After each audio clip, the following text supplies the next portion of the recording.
Cuando analizamos los evangelios nos damos cuenta que más que 30% de los 4 evangelios hablan de la última semana, la semana de la pasión del Señor Jesucristo. Ya estamos en el capítulo 13 y esta parte también habla de los padecimientos de nuestro Señor Jesucristo. Estamos entonces en la sección 4 y hago un breve resumen al principio de los milagros de nuestro Señor Jesucristo. En este evangelio tenemos más que 20 milagros que se nos presentan. El primer milagro es que el Señor expulsa un espíritu inmundo. Después sana la suegra de Pedro. Él sana enfermos endemoniados. Cura un leproso. Sana y perdona a un paralítico. Sana a un hombre de mano seca. Él sana a muchos en el capítulo 3. Calma la tempestad. Echa fuera los demonios del Gadareno. Él cura a la mujer con flujo de sangre. Resucita a la hija de Jairo. Sana a unos pocos enfermos del capítulo 6. Alimenta a 5,000 personas. Camina sobre el mar. Él sana a los que sacaban a las calles. Él sana a la hija de una extranjera. Cura a un sordomudo, alimenta a 4,000. Encontramos en el capítulo 8 la curación del ciego de Betsaida, la transfiguración, la curación de un joven endemoniado, él da la vista a Bartimeo. Encontramos que hace secar la higuera y el milagro más grande, la resurrección. 24 milagros encontramos en el Evangelio de Marcos. Pero interesante que en su lugar donde él había crecido en Nazaret, el Señor no pudo hacer muchos milagros. Él curó a algunos enfermos, dice el capítulo 6, pero no tuvieron una experiencia de Dios por su falta de fe. Hubo tal vez algunas curaciones, pero no hubo milagros grandes. Jesús no dispone arbitrariamente del poder de sanar. Puede tener una experiencia con Dios, depende de la fe del enfermo y también a veces de los testigos que llevan los enfermos a los pies del Salvador. También encontramos en este evangelio apenas 4 parábolas. Si usted busca algunas parábolas, busque en Mateo, donde aparecen la mayor cantidad. Aquí en Marcos apenas tenemos 4 parábolas. Encontramos en el capítulo 4 la parábola del sembrador. Encontramos también en ese mismo capítulo la semilla del grano de mostaza y la semilla que crece en la noche y no se sabe cómo. Y la última parábola en el capítulo 13, el hombre yéndose lejos para recibir un reino. Entonces, cuando regresa, espera que sus obreros estén despiertos. En Marcos encontramos muy poco material único de Marcos. Como se cree que Marcos fue uno de los primeros evangelios escritos, los otros escritores usaron mucho material que Marcos apuntó. Entonces solamente hay 3 pasajes que son únicos. Uno es la parábola de la semilla que brota en el capítulo 4. También encontramos la sanidad de un sordomudo. El Señor coloca sus dedos en sus oídos. Y también encontramos la sanidad de un ciego en el capítulo 8, que también es único en este evangelio. La gran pregunta que hemos analizado durante las últimas clases siempre era ¿cuál es la reacción de la gente? ¿Quién es Jesús? Si preguntáramos a los fariseos en Marcos, ellos dirían, Él es el que blasfema contra Dios, es un borracho, es un comilón, Él anda con los pecadores, está poseído por un demonio. Si preguntamos a sus parientes, su familia, ellos dicen que Jesús está loco, Él perdió el juicio sano. Sus paisanos de Capernaum, de esta región de Nazaret, ellos preguntan ¿dónde logró tanta sabiduría? ¿No es el carpintero hijo de María? ¿Cómo ahora se las da de doctor? Si preguntáramos a los jefes del pueblo, Ellos hacían todo lo que podían para desanimarlo, desacreditarlo, apresarlo y eliminarlo. Pero el pueblo lo admiraba. Es Juan el Bautista que resucitó de entre los muertos, decían algunos. Otros que era un profeta, era Elías. Y alguien dijo, nunca alguien obró de esta manera. También las personas en Roma que recibieron el Evangelio, a ellos también les interesaba mucho al oír de Jesús. Y tal vez preguntaban, ¿cómo es esto? ¿Es un Dios nuevo o qué es? ¿Cuál es su especialidad? ¿Qué sabe hacer? ¿En qué lugar realizan los sacrificios para Él? ¿Dónde está su templo? Muchas preguntas tenían ellos cuando Marcos les escribía acerca de Jesús. Juan el Bautista también da un testimonio interesante de Jesús. Dice, detrás de mí viene otro más grande que yo. Y Dios el Padre también habla de su Hijo y dice, tú eres mi Hijo, el amado, tú eres mi elegido. Jesucristo mismo habla de sí y dice, no vengo para que me sirvan, sino para servir y dar mi vida por los demás. En resumen, unos datos interesantes. Marcos es el evangelio más corto y más sencillo de todos los evangelios. Sirve mucho para una persona que está empezando a leer la Biblia, encontrar algo de Jesús. También encontramos un continuo servicio del Señor Jesucristo. Ya vimos que no es un evangelio donde encontramos muchos sermones de Él, sino más bien la parte práctica, el orar, el trabajar. Por eso encontramos en este evangelio el Señor Jesucristo como el siervo de Dios que ministraba a los demás por su predicación, por sus milagros, por sanar a las personas, enseñar y finalmente por dar su propia vida. Durante la lectura encontramos que con cada capítulo que la historia avanza, aumenta también la hostilidad contra Jesús.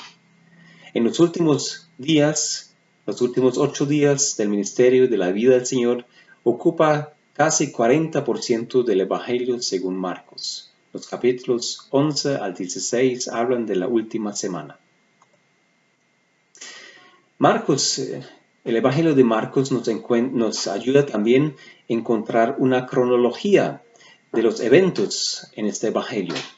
En Marcos 11, versículo 12, habla del siguiente día y lo que ocurrió antes era el Domingo de Palmas y a partir de versículo 12 es el día lunes.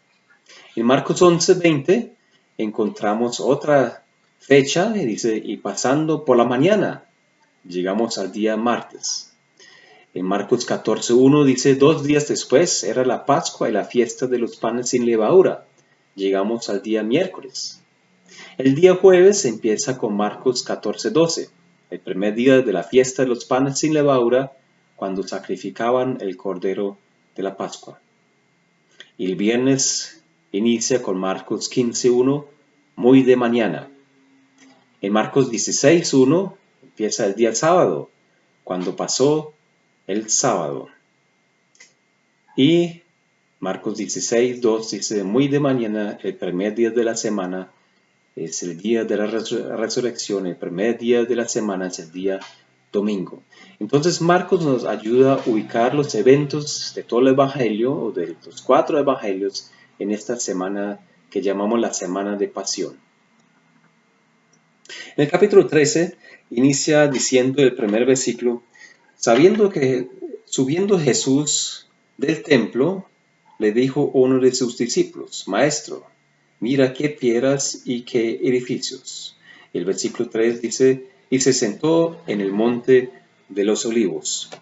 Acá en este mapa tenemos tenemos el monte del templo, este cuadrado grande arriba, eso es el templo.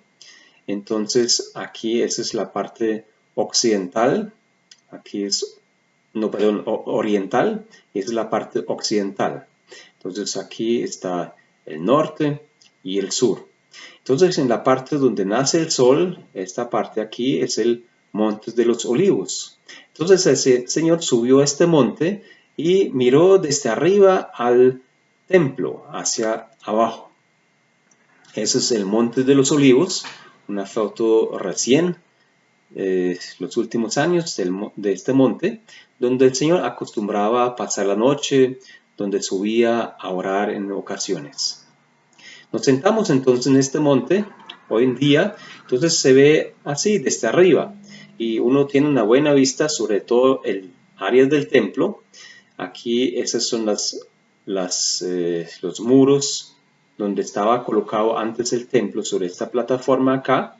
En este momento no existe el templo, existe el domo de la roca y el domo Al-Aqsa, dos mezquitas de los musulmanes. Entonces, una mirada del Monte de los Olivos. Ahí estaba el Señor sentado al iniciar el capítulo 13 de Marcos.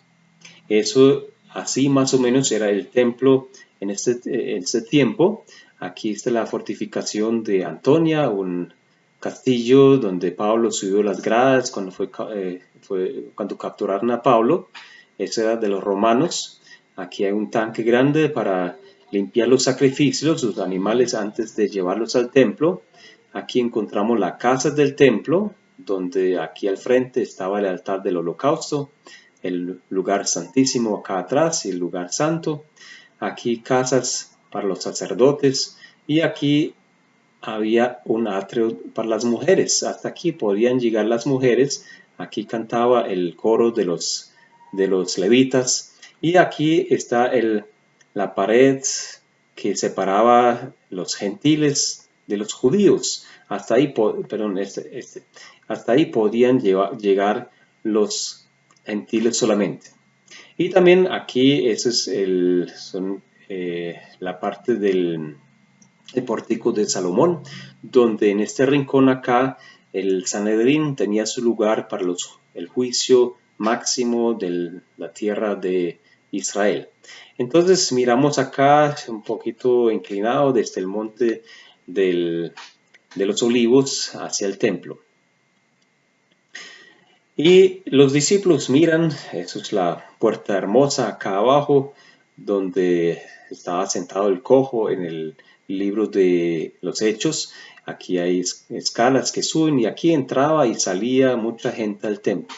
Entonces los discípulos miraban el templo, y juntamente con el Evangelio de Mateo y de Lucas encontramos que los discípulos le hicieron 4 preguntas al Señor. 2 preguntas acerca del templo,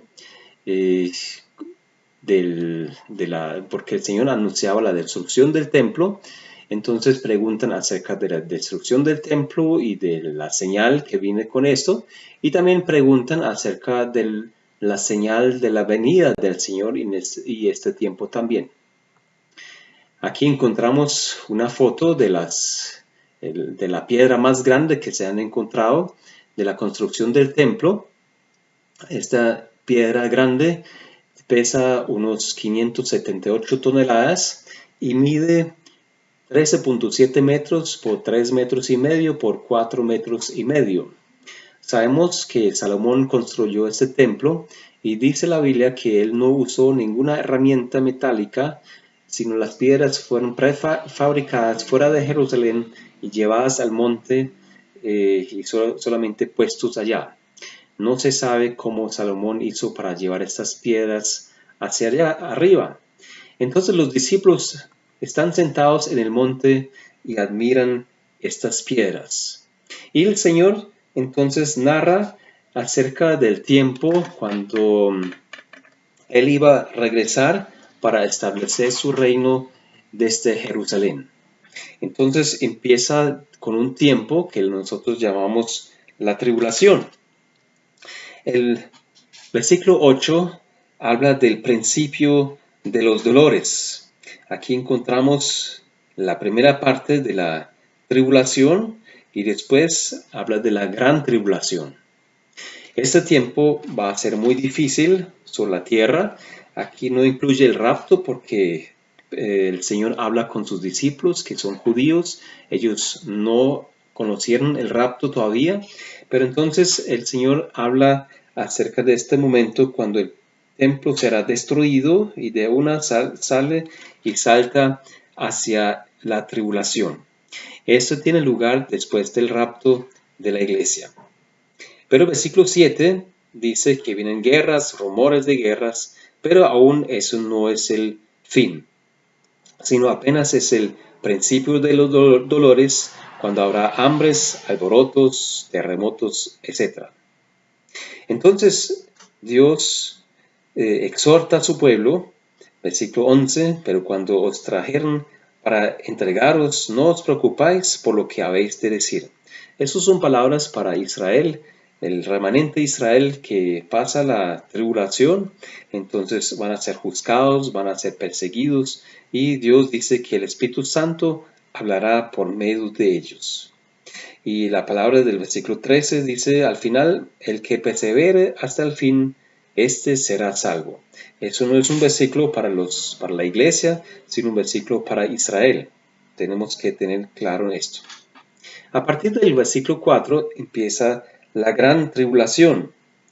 El versículo 19 habla usa esta expresión, dice, porque aquellos días serán de tribulación, cual nunca había desde el principio de la creación que Dios creó hasta este tiempo, ni habrá. Entonces, un momento muy difícil para los judíos especialmente, cuando los ejércitos de todo el mundo se reunirán alrededor de Israel. Aparecerán falsos cristos y falsos profetas, dice el versículo 22, y esos tiempos serán acortados, dice la Biblia. Y el Señor exhorta, mas vosotros mirad, os lo he dicho todo antes, versículo 23. Un tiempo muy difícil vendrá sobre la tierra. Primero 3 años y medio de tribulación y después 3 años y medio de gran tribulación. La iglesia estará en este momento en el cielo, celebrando las bodas del Cordero, antes de esto el tribunal de Cristo, y se prepara para regresar a la tierra, buscar a los seres humanos y después es acompañar al Señor en el milenio. A partir del versículo 24 hasta el versículo 27 encontramos la venida del Hijo del Hombre. Repito, este versículo no es el rapto, sino es cuando el Señor Jesucristo viene en gloria por su pueblo Israel. Dice, después de aquella tribulación. Entonces, si hoy viene el Señor, nos lleva en su presencia, entonces 7 años después va a ocurrir esta venida de nuestro Señor. Dice que habrán grandes problemas, de las estrellas, del sol se oscurece, la luna no dejará su resplandor, las estrellas caerán del cielo y las potencias que están en los cielos serán conmovidas. Entonces verán al Hijo del Hombre y vendrá en las nubes con gran poder y gloria, y con él vendremos nosotros. Dice la Biblia que será como un rayo que viene, que todo el mundo ve, desde el occidente al oriente. Y ese es el momento cuando en Mateo capítulo 24, 25 habla de esto, que habrán 2 mujeres, una estará muriendo y la otra también, entonces una será llevada y la otra se queda. Esa es la que será llevada, es llevada para el juicio, y la se queda entra al milenio. Del versículo 28 en adelante encontramos otra vez la higuera que brota hojas. ¿Se acuerdan? La vez pasada vimos que el Señor, al entrar a la ciudad en unos días anteriores, había visto una higuera que no daba fruto. Él tenía hambre, entonces él la secó. Y cuando regresó de la ciudad, los discípulos se acordaron de esto, vieron la higuera seca. Entonces dicen, Señor, mire, la higuera está seca. Entonces el Señor dice, nos muestra con esto que es un símbolo de la nación de Israel que no iba a llevar fruto. Pero aquí, en este pasaje, encontramos que Dios va a dar otra oportunidad a Israel. Dice, de la higuera aprended la parábola. Cuando ya su rama está tierna y brotan las hojas, sabéis que el verano está cerca. Si nosotros miramos lo que está pasando con Israel actualmente, Ya se formó el Estado de Israel en el 1948. También ahora ya varios países reconocen a Jerusalén como la capital del Estado de Israel. Entonces notamos que las hojas están brotando, la rama está tierna, están brotando hojas y sabemos que el verano está cerca. Significa, el verano aquí es cuando el Señor viene en gloria. Entonces, ese tiene lugar de hoy en adelante en 7 años. Pero si este lugar, este momento está cerca, más cerca, está ahora la venida del Señor en las nubes para llevarnos a su presencia. ¡Qué bendición! Y el Señor promete que es muy verdad lo que dice, versículo 31. El cielo y la tierra pasarán, pero mis palabras no pasarán. Es sus promesas del Señor afirmando de que Israel sí se va a levantar otra vez. El versículo clave tal vez es el versículo 28. De la higuera aprended la parábola: cuando su rama está tierna y brotan las hojas, sabéis que el verano está cerca. El siguiente pasaje del versículo 32 al 36 le puse el título Mira o mirad, velad y orad. Y usa una historia de un hombre que se va lejos, una parábola, y mandó a sus siervos a velar. Él dice, velad, pues no sabéis cuándo vendrá el Señor de la casa, si al anochecer, o a medianoche, o el canto del gallo, a la mañana, para que cuando venga de repente no os halle durmiendo. Y lo que a vosotros digo, a todos lo digo, velad. Así también el Señor nos advierte a nosotros. Debemos estar despiertos. No sabemos la hora cuando vendrá Él por nosotros. Pero ¿qué significa velar? ¿Qué significa mirar, orar? Bien, eso significa estar despierto, estar consciente, tener nuestras cuentas arregladas, perdonar si tenemos que perdonar a alguien, pagar nuestras deudas, estar dispuesto que el Señor venga en cualquier momento de nuestra vida, puede ser en la noche, puede ser en el día, no sabemos cuándo. Pero sí sabemos que es cierto. La palabra misma dice, el Señor dice, el cielo y la tierra pasarán, pero mis palabras no pasarán. Aunque a veces nos parece que está esperando demasiado nuestro Señor. A veces parece que como si nunca viniese. Pero sí, el Señor vendrá por nosotros. El Señor lo prometió y el Señor vendrá. Esa es nuestra esperanza. Y como dije, puede ser cualquier momento. Y nos vamos de aquí. El capítulo 14, con el capítulo 14 empieza el día miércoles. En el miércoles ocurren 3 cosas claves. Primero, del versículo 1 al 2, encontramos el complot de Sanedrín. En el versículo 3 al 9, encontramos la unción de Jesús en Betania. En el versículo 10 al 11, el convenio de Judas Iscariote. 3 personas o 3 grupos de personas diferentes en su trato con el Señor. Primero, sus enemigos, los sacerdotes, el sumo sacerdote, los saduceos, todos ellos, los fariseos, ellos se unen y buscan cómo hacer caer al Señor Jesucristo. En el versículo 10 en adelante encontramos el convenio de Judas Iscariote. Él era muy diferente. Él había escuchado desde el principio todo lo que el Señor había enseñado, había visto todos los milagros, era uno de los escogidos, pero él, que era, como dice los salmos, era su amigo, se convirtió en su enemigo. Pero en medio de estos 2 tipos de enemigos diferentes, encontramos un refrigerio para el Señor, la unción de Jesús en Betania, en una familia donde él amaba entrar muchas veces. Vamos paso por paso. Los primeros 2 versículos, entonces, los sacerdotes y escribas buscan matarle al Señor. Pero su idea, ellos decían, no durante la fiesta, para que no se haga alboroto del pueblo. Bien, es interesante que quien manejaba los pensamientos de estos enemigos de nuestro Dios, la Biblia dice que era su padre, el diablo. El diablo no quiso matar a Jesús en la fiesta. Él lo quiso aplazar unos días más o unos días antes. Pero vemos en la Biblia que Dios cumple exactamente sus planes y sus propósitos.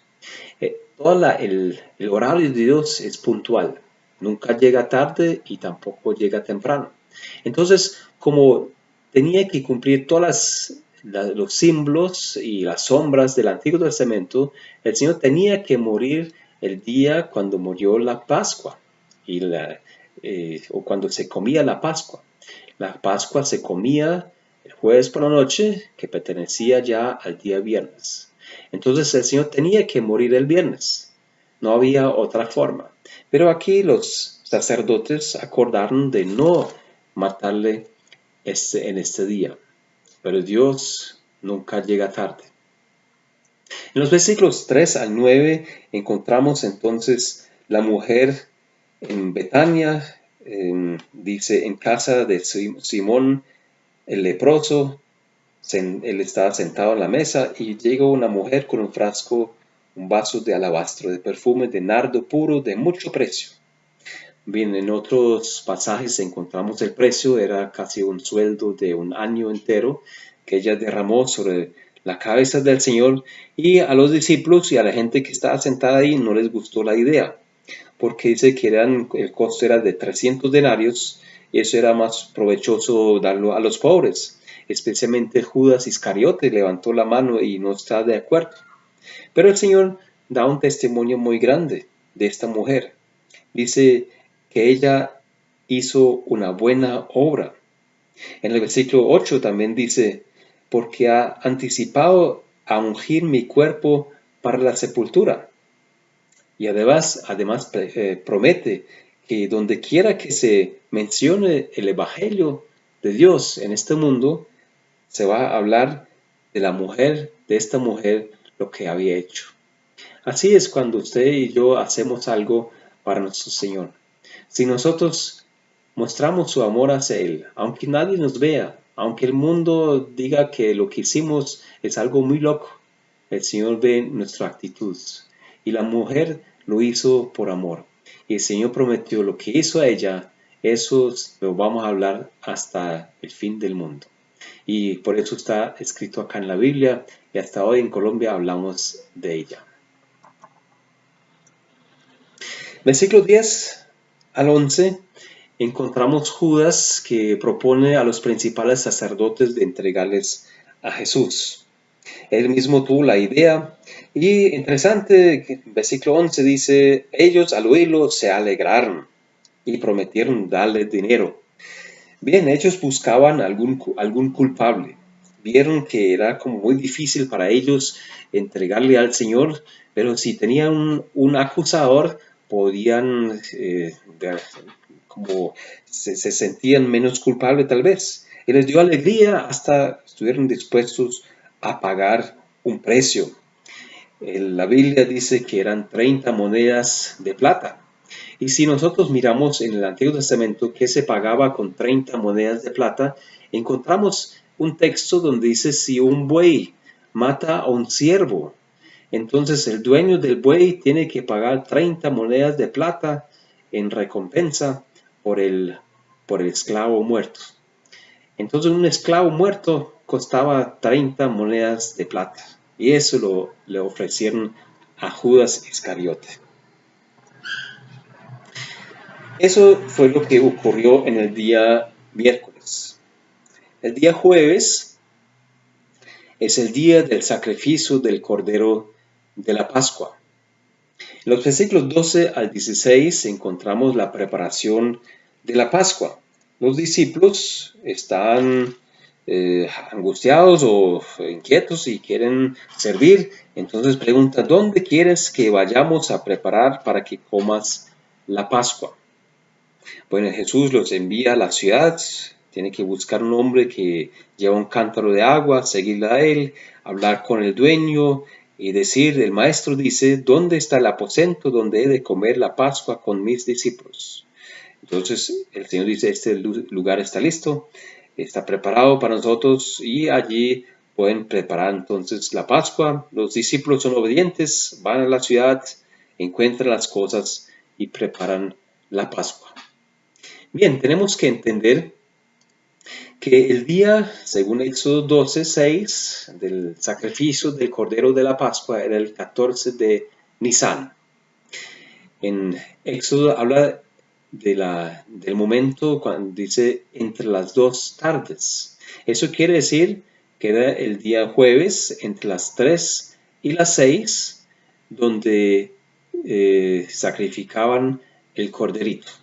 Para eso tenían que ir al templo, subieron al templo, y en el templo sacrificaban el animal y después lo llevaron muertos hasta el lugar donde lo prepararon. Entonces los discípulos también, como todos los judíos, llevaron un cordero al templo.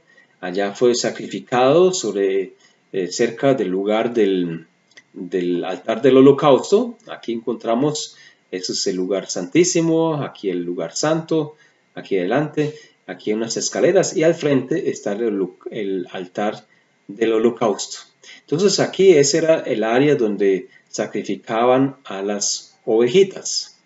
Y según el historiador Flavio, en el tiempo de los evangelios mataron cada año, el día 14 de Nisan, aproximadamente 250,000 corderos. Si calculamos un cordero de un año tiene unos 4 litros de sangre, significa que en este día salió del monte del templo un río de 1,000,000 de litros de sangre. Para esto los judíos habían instalado aquí un pozo.